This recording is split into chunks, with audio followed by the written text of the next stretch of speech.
코로나19 의심 증상이 나타난 이후 확진 판정을 받기까지 최대 2주나 걸린 사례도 확인됐습니다. 증상이 나타나고 검사를 받기까지의 시간이 길어질수록 조용한 전파 가능성은 높아지는 것인데요. 방역당국은 몸이 조금이라도 이상하면 신속하게 검사받을 것을 당부했습니다. 이어진 기자입니다.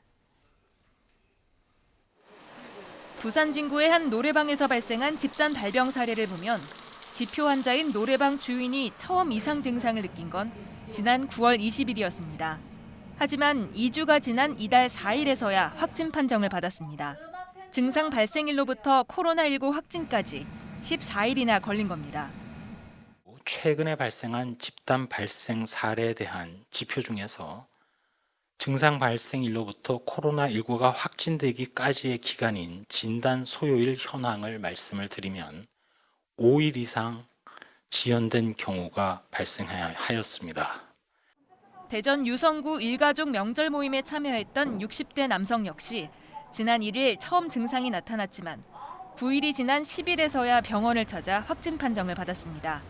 이 모임에 함께 참석했던 아내와 두 딸 부부, 손자가 잇따라 확진됐고 손자가 다니는 어린이집 종사자와 원아 7명이 추가 감염됐습니다.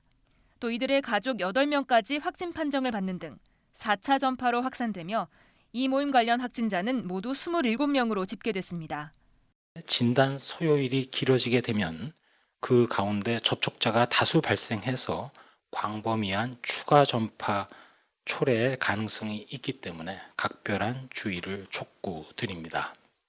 또 다른 집단 발병지인 수원의 한 체육시설을 보면 첫 확진자인 헬스장 이용자는 지난달 28일 첫 증상을 보였지만 8일이 지나서야 확진 판정을 받았고 화성시 청소년 상담복지센터의 지표 환자 역시 의심 증상이 발생한 후 엿새 뒤인 지난 8일 코로나19로 진단됐습니다.